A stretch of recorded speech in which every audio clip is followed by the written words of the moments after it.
সেনাপ্রধান জনাব ওয়াকারুজ্জামান দেশে এসে গেছেন। এবার তাকে গণভোটের রায় বাস্তবায়নের জন্য কিছু একটা করতে হবে। সেনাবাহিনীর জরুরি দায়বদ্ধতা রয়েছে, করণীয় রয়েছে। ২৪ বিপ্লবে সেনাবাহিনী সবচেয়ে গুরুত্বপূর্ণ স্টেক হোল্ডার। হ্যাঁ, জনগণ সবার উপরে, বাট বিপ্লবটা ইনস্ট্যান্ট এক্সিকিউট করেছে সেনাবাহিনী। আপনাদের একটু ৫ আগস্ট ফিরিয়ে নিয়ে যাই, যখন জনগণ রাস্তায় নেমে গেছে এবং একটা থমথমে পরিস্থিতি, কি হয় কি হয় না, জনগণ গণভবনের দিকে যাবে, সবাই রেডি। ওই সময়ে সেনাপ্রধান সবাইকে শান্ত করেছেন যে আপনারা ধৈর্য ধরেন, ভালো কিছু হবে, আমি কথা বলবো। দৃশ্যপটে ছিল পুরো জাতির দৃষ্টি ছিল সেনাবাহিনীর দিকে, এবং হাসিনাকে যে দেশ থেকে বাধ্য করা, ওটাও কিন্তু সেনাবাহিনী করেছিল। এরপরে সেনাবাহিনী মানে ওইরকম একটা উত্তেজনা ছিল, আমরা তো বিপ্লবের প্রত্যেকটা মুহূর্তের সাথে জড়িত ছিলাম নানানভাবে। তখন একটা বিষয় ছিল এরকম যে সেনাবাহিনী কি গণভবন রক্ষায় জনতার উপর বেপরোয়াভাবে গুলি চালাবে, না গণভবন দখল করার সুযোগ দিবে? এটা ছিল আমাদের তখনকার আলোচ্য বিষয়। জনগণ এরকম বলেছিল, কেউ কেউ এরকম প্রস্তুতি নিয়েছিল, জামাত শিবিরের ছেলেরা, শিবির এটা এক্সিকিউট করেছে, আমরা গণভবন দখল করব, তাতে গুলি যত করে করুক, কত গুলি করবো, ওদের গুলি শেষ হয়ে যাবে, কিন্তু আমরা গণভবন দখল করবই।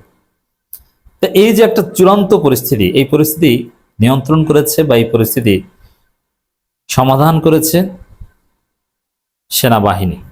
সেনাবাহিনী এক পর্যায়ে জনগণের উপর কোনো গুলি ছুড়ে নাই, গণভবন দখল করার সুযোগ দিয়েছে এবং শেখ হাসিনাকে গণভবন থেকে ভারত যেতে বাধ্য করেছে। এবং পদত্যাগ, কাগজে কলমে পদত্যাগ করেছে এটা বিশ্বাস করি না, কিন্তু পদত্যাগ করেছে বলেছে। এর পরের দৃশ্যপটের সাথেও জড়িত সেনাবাহিনী। এখন হাসিনা নাই, হাসিনা গেছে, আওয়ামী লীগের সবাই গর্তে লুকিয়েছে এবং শেখ মুজিবের মূর্তি রতি সব ভাঙতে শুরু করেছে। এখন তো নতুন সরকার লাগবে, নতুন সরকার কে হবে, কোথায় আলোচনা হবে, কিভাবে কি, এগুলো সব সেনাবাহিনীর মধ্যস্থতায় হয়েছে। রাজনৈতিক দলগুলোর সাথে জামাতের আমির থেকে শুরু করে বিএনপির মহাসচিব সবার সাথে মিটিং করেছেন কিন্তু সেনাপ্রধান ওয়াকারুজ্জামান। অতএব আমাদের বিপ্লবের মূলে ছিল সেনাবাহিনী। তারপরে যখন নতুন একটা সরকার আসলো, আইন শৃঙ্খলা রক্ষা, পুলিশ তো নাই, পুলিশ তো ধৈঞ্চা, সেনাবাহিনী কিছুটা হলেও পরিস্থিতি নিয়ন্ত্রণ করেছেন, তাদেরকে ম্যাজিস্ট্রেসি পাওয়ার দিয়ে মাঠে নামা হয়েছে, তারা পরিস্থিতি ধীরে ধীরে উন্নত করেছে, ডেভেলপ করেছে। এরপরে কখন নির্বাচন হবে কি, এটা সেনাবাহিনী অতিরিক্ত করেছে, কিন্তু করেছে। নির্বাচন কখন হতে হবে, 18 মাসের মধ্যে নাকি, ওটাও সেনাবাহিনী ঠিক করে দিয়েছিল। প্রকাশ্যে ওয়াকারুজ্জামান বলেছিল যে নির্বাচন হওয়া উচিত, ইউনূস সরকারকে নির্বাচন দিতে হবে, 5 বছর থাকতে পারবে না, রাষ্ট্রপতি থাকবে, সবকিছু কিন্তু সেনাবাহিনী ঠিক করে দিয়েছে। এমনকি গণভোট হবে, ঠিক আছে, এক্ষেত্রে সেনাবাহিনীর কনসেন্ট ছিল। নির্বাচন যতটুকু সুষ্ঠু হয়েছে তাও সেনাবাহিনীর কারণে। অতএব 24-এর 5 আগস্ট থেকে শুরু করে সোফার সেনাবাহিনী ওতপ্রোতভাবে জড়িত। কিছু নেগেটিভ দিক থাকলেও বেশিরভাগ পজিটিভ দিক সেনাবাহিনীর কল্যাণেই হয়েছে। এমনকি নির্বাচনে রেজাল্ট ইঞ্জিনিয়ারিং হয়েছে, দ্যাটস ডিফারেন্ট, বাট মানুষ সুষ্ঠুভাবে ভোট দিতে পেরেছে, এটা কিন্তু সেনাবাহিনীর কারণে হয়েছে। এমনকি যুক্তরাষ্ট্র যেটা বলা হয়ে থাকে, এটা পারসেপশন অথবা এটা অ্যানালাইসিস, এটা নট ফ্যাক্ট, যে যুক্তরাষ্ট্র বিএনপিকে ক্ষমতা এনেছে, ভারত বিএনপি ক্ষমতা এনেছে। কিভাবে এনেছে? সেনাবাহিনীকে ম্যানেজ করে তারপরে ক্ষমতা এনেছে।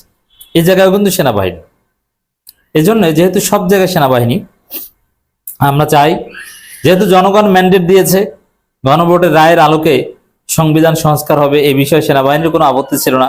যেমন সেনাবাহিনীর আপত্তি ছিল চুপ্পুকে সরানো যাবে না, ঠিক আছে, আপনারা জিতেছেন, অন্য সবগুলো তো আপনারা প্রাসঙ্গিক ছিলেন। তাহলে এখন গণভোটের রায় বাস্তবায়নে আপনার সরকারকে চাপ দেন, যেহেতু আপনার প্রত্যেকটা পদে পদে ছিলেন, ইউনূসকে চাপ দিয়েছেন নির্বাচন দিতে, সবকিছুই করেছেন। এখন বিএনপি সরকারকে একটা চাপ দিয়ে এটা করে ফেলেন, আপনার ইতিহাসের পার্ট হয়ে থাকেন, যেহেতু আপনার বিপ্লবের পার্ট, বিপ্লবকে পরিপূর্ণতা দেওয়া আপনাদের দায়িত্ব। আর যদি বিপ্লবকে পূর্ণতা দিতে না পারেন, জাতি যদি আবার সেই পুরনো বন্দোবস্তে ঘুরপাক খায়, এই জন্য আপনাদের দায়ী থাকতে হবে। কারণ আপনারা এই বিপ্লবের মধ্যস্থতা করে, বিপ্লব এক্সিকিউট করতে জনগণকে সহায়তা করে শেষ পর্যন্ত জনগণকে আবার প্রতারিত করেছেন, জনগণের জন্য কিছু করতে পারেননি, তাহলে তো আপনারা ব্যর্থ। এজন্য সেনাবাহিনীর করণীয় আছে। এখন সেনাবাহিনী কিভাবে করবে? আপনারা জানেন যে সেনাবাহিনী ওপেনলি কোনো কাজ করে না। তবে হ্যাঁ, সেনাপ্রধান অনেক ক্ষেত্রে ওপেন বক্তব্য দেন, পলিটিক্যাল বক্তব্য, সেটা সুন্দর নয়। তবে সেনাবাহিনী গুরুত্বপূর্ণ স্টেক করলে তারা সরকারের কাছে বলতে পারেন যে এটা করা উচিত। অ্যাটলিস্ট এভাবে বলতে পারেন যে যেহেতু গণভোট রায় দিয়েছে, গণভোটে জনগণ রায় দিয়েছে এবং আপনারাই যেটা করার কথা বলেছিলেন সেটা করেন। না করলে জনগণ কিছু করলে তখন পরিস্থিতি সামাল দেওয়া তো কঠিন হয়ে যাবে, তখন আবার আমাদেরকেই লাগবে। তার চাইতে জনগণের সাথে সেনাবাহিনীকে মুখোমুখি দাঁড় করাবেন না, আপনারা এইটা করেন। নইলে জনগণের সাথে সেনাবাহিনীর মুখোমুখি দাঁড় করানোর পরিস্থিতি তৈরি হতে পারে, তখন কিন্তু আপনারা বলবেন যে সেনাপ্রধান আবার আপনাদের সাথে প্রতারণা করেছে। কারণ জনগণের বিরুদ্ধে সেনাবাহিনী কখনোই দাঁড়াবে না। তো দর্শক, যুক্তরাষ্ট্র সফর শেষে সেনাপ্রধান দেশে ফিরেছেন। এখন যুক্তরাষ্ট্র থেকে কি দীক্ষা নিয়ে এসেছেন, ডোনাল্ড ট্রাম্প তাকে কি শিখিয়ে দিয়েছে, জাতিসংঘ কি বলেছে আমরা জানি না। তবে আমরা এতটুকু প্রত্যাশা রাখতে চাই যে জনগণের প্রতি মিনিমাম দায়বদ্ধতা, কমিটমেন্ট সেনাবাহিনীর রয়েছে। কারণ দেশ আবার আন্দোলনের দিকে যাচ্ছে, আন্দোলনের দিকে গেলে দেশ আন্দোলন দমনের দিকেও যাবে। তো এতে পরিস্থিতি দিন দিন ঘোলাটে হবে। অথচ এটা একটা সেটেলড ইস্যু, কোনো আন্দোলন লাগে না, আন্দোলন দমন লাগে না, কোনো একটা লাশ, একটু রক্ত, কোনো কিছু দরকার নেই। সমস্ত লাশ, সমস্ত রক্ত, সবকিছু আমরা পেয়ে গেছি। এখন বিএনপি যে বিষয়ে একমত হয়েছে, জাস্ট ওইটা একটু বাস্তবায়ন করলেই হলো, আর কিছু লাগে না। এমনকি আমি একটা কথা কেনই আলোচনা করছি, দ্যাট ইজ ভেরি সিগনিফিকেন্ট। এবার আসেন এই বিষয়ে উত্থাপন করি। মনে রাখবেন, যদি বিএনপি সত্যিকার অর্থে এই গণভোটের রায়ের সাথে প্রতারণা করে টিকে যায়, তাহলে বুঝবেন যে সেনাবাহিনীর প্রশ্রয়ে বিএনপি টিকতে পেরেছে।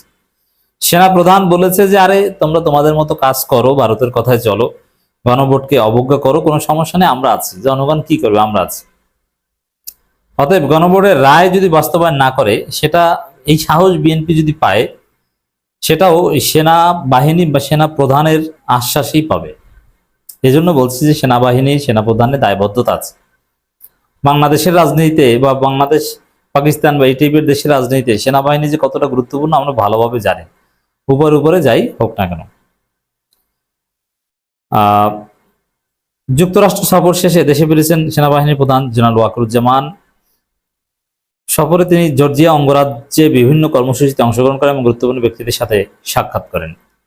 তবে উপরে যাই থাকুক, সেনাপ্রধান, যে কোনো দেশের সেনাপ্রধান যুক্তরাষ্ট্রে গেলে এটার দিকে পুরো জাতি দৃষ্টি থাকে। কারণ এরকম অনেক ইতিহাস আছে বাংলাদেশ টাইপের ডেভেলপিং কান্ট্রিজের ক্ষেত্রে, যে সেনাপ্রধান আমেরিকা সফরে গেছেন, অনেকদিন সফর করে এসেছেন, আসার পরে দেখে যে ওই দেশে গণতান্ত্রিক সরকার জয় বাংলা হয়ে গেছে, নাই।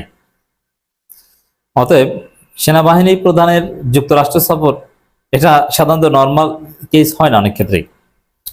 জাতিসংঘের শান্তিরক্ষা মিশনে বাংলাদেশিদের শান্তিরক্ষীদের প্রশংসনীয় অবদানের স্বীকৃতি স্বরূপ জর্জিয়া অঙ্গরাজ্য পক্ষ থেকে বিশেষ একটি রেজলিউশন প্রদান করা হয়। এছাড়া গুরুত্বপূর্ণ ব্যক্তিদের সঙ্গে দ্বিপাক্ষিক বৈঠকে বাংলাদেশে যুক্তরাষ্ট্রের পারস্পরিক স্বার্থ সংশ্লিষ্ট বিভিন্ন বিষয় আলোচনা হয়। এবার আসেন আসল কথায়, সেটা হচ্ছে যে সেনাবাহিনী চাপ দিলে বিএনপি গণভোটের রায় বাস্তবায়ন করবে, সংস্কার করবে।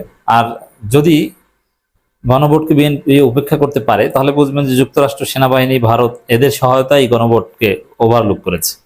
দেখি কি হয়।